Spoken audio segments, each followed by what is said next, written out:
You won't be welcome at our wedding. Your presence would mark the end of our relationship." My oldest son and his future bride affirmed this with solemn nods. My heart sank as I felt their disdain for me. What had I done to deserve such rejection? Hadn't I simply been a typical mother to them? What was wrong with me? Why did they despise me so deeply? Their rejection felt like a wound I couldn't fathom. I couldn't comprehend their animosity towards me. They must truly loathe me to bar me from their special day. But I couldn't pinpoint any wrongdoing on my part. And my husband, too, faced their scorn. I couldn't bring myself to forgive my son. How could he treat me with such disrespect after all I had done for him? I refused to believe he could disregard his mother so callously. I needed to make him understand that his behavior was unacceptable. There would be consequences for disrespecting his mother. My name is Mary, a 55-year-old housewife, and I'm the mother of 2 sons.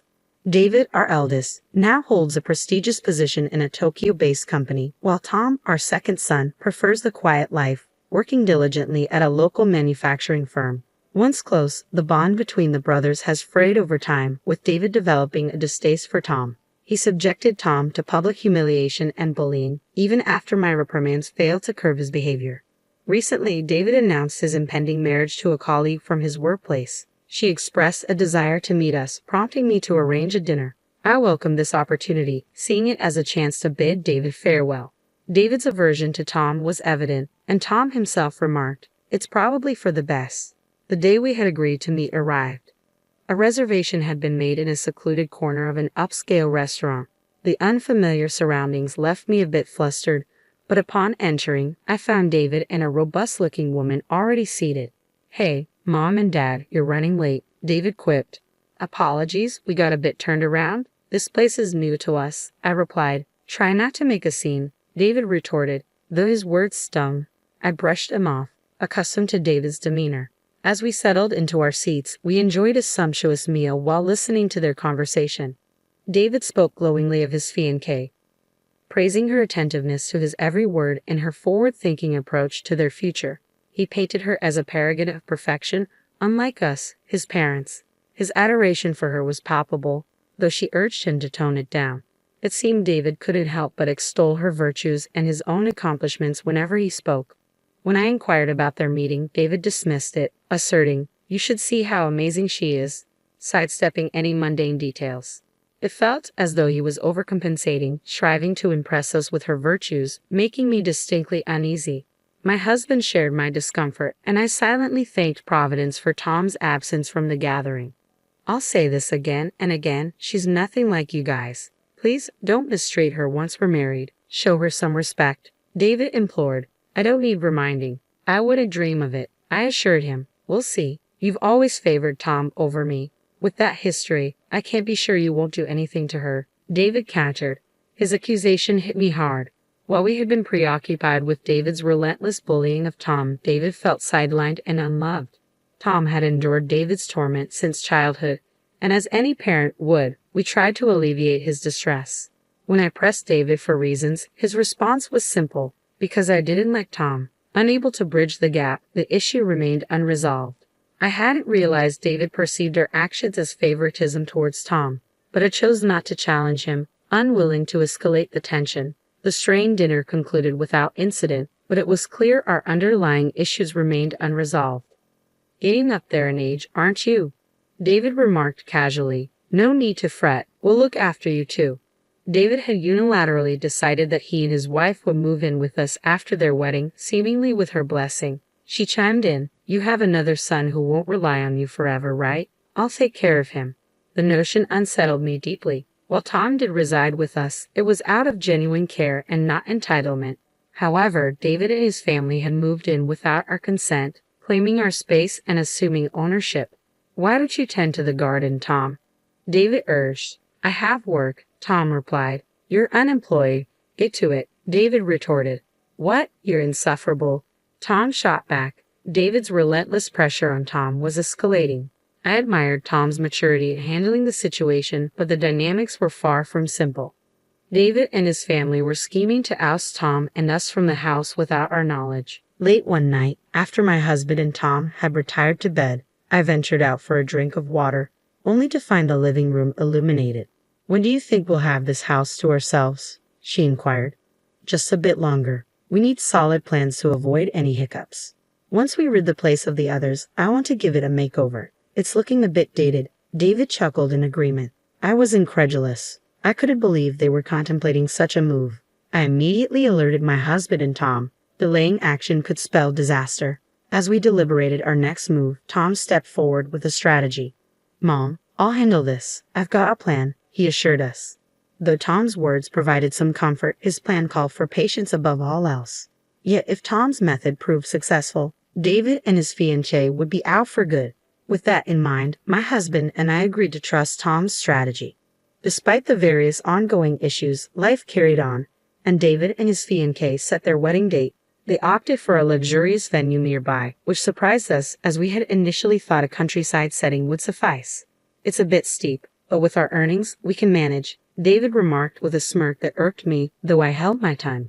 Despite David's continued jabs at Tom, Tom's composed demeanor seemed to weather the storm. When the couple summoned us to discuss the wedding plans, we were met with an outrageous request. Please refrain from attending our wedding. It would jeopardize our relationship, they declared. I was dumbfounded by their words, but managed to compose myself enough to ask David, "Are you sure? Why the sudden change?" "I'm afraid of you both. I don't want you there," David insisted, feeding tears in response to my inquiry. "I'm warning you, our relationship will be over if you show up. Isn't that what you want anyway? Am I not your terrible son?" David pointed accusingly at Tom, leaving Tom speechless. My patience wore thin upon hearing his words. "That's enough, David. You've been tormenting Tom for far too long. Why are you behaving like this? Your siblings stop treating him so poorly," I interjected, addressing David's bullying. David and his wife turned their gaze towards me as I spoke. "You have no right to criticize me. You've been fooled by Tom's charades and coddled him. You've always favored him," David retorted. "Because you mistreat your younger brother," I countered. "Isn't that just an excuse? You couldn't resist Tom's charm because he's so adorable." "That's not fair," David snapped back. Despite my reassurances that I didn't favor Tom, David refused to listen. Why couldn't he see that his own actions led to this situation? Why wouldn't he even consider it? David is my son, and despite his behavior, I felt a maternal obligation towards him, but that sentiment was fading fast. At that moment, I made the difficult choice to disengage from my son. "Fine then, I will be attending the wedding," I declared, washing my hands of the matter. Tom and my husband exchanged wide-eyed glances, while David and his companion seemed content with my decision. "Are you sure about this? You'll regret it," I cautioned. "No, we won't regret it. The best weddings are those free from distractions," David confidently replied. Their cheers contrasted with the heaviness in our hearts. There was no point attending a wedding where we weren't welcome. Eventually, our family reached the decision to abstain from the ceremony. Without an invitation, we wouldn't have been able to enter anyway. David appeared content throughout, but little did they know the repercussions of their decision. It was almost comical to consider the strategy Tom had devised. The newlyweds managed to navigate the wedding without any hitches, but they continued to reside in our home. Having recently changed jobs to be closer to us, they were busy packing and preparing for the move to their new office. Upon returning home from their first day at the new office, they frantically called for Tom. "Tom, what's happening?" they queried anxiously. When I inquired about the commotion, they relayed the events of the day in brief. During their orientation at the new workplace, they unexpectedly encountered Tom, who wasn't expected to be there. To their astonishment, when their boss spotted Tom, he respectfully bowed and expressed gratitude for Tom's assistance. The couple, previously under the impression that Tom was merely a factory worker, were taken aback by these revelations. Unbeknownst to them, Tom had been diligently toiling away at the factory since he first joined. His dedication hadn't gone unnoticed. The factory's president himself acknowledged Tom's invaluable contributions. Tom's innovative ideas had become integral to the factory's operations, earning him admiration from his colleagues. Thanks to his efforts, the factory's performance had seen significant improvements. In due course, the factory became a cornerstone for many companies. However, when the president fell ill, Tom's concern for him was palpable. He made it a point to visit the president regularly on his days off. Witnessing Tom's unwavering dedication, the president saw fit to appoint him as his successor. Tom, feeling overwhelmed by the responsibility, initially declined, saying, "I'm not capable of such a role." Yet the president remained resolute. With the encouragement of his peers, Tom eventually assumed the presidency. Under his leadership, the factory's performance soared to even greater heights. Tom's amiable nature, coupled with the trust he garnered from his employees, as well as his astute leadership, earned him widespread admiration. Today, the factory is relied upon by companies across Japan, and Tom's name is recognized even by major corporations in Tokyo. On this particular day, Tom was visiting the company for a client meeting, nothing more. However, the couple, unaware of Tom's elevated status, felt unsettled by the deference shown to him. "You always find a way to deceive us," David accused, seizing Tom's arm. "If only you had been honest with us, we wouldn't have reacted this way. Why didn't you tell us?" David's wife dissolved into tears on the spot. Tom's nonchalant demeanor was almost ironic given the circumstances. "I reached the top through my own efforts, that's all there is to it. So why all the anger?" he remarked casually, his expression unfazed.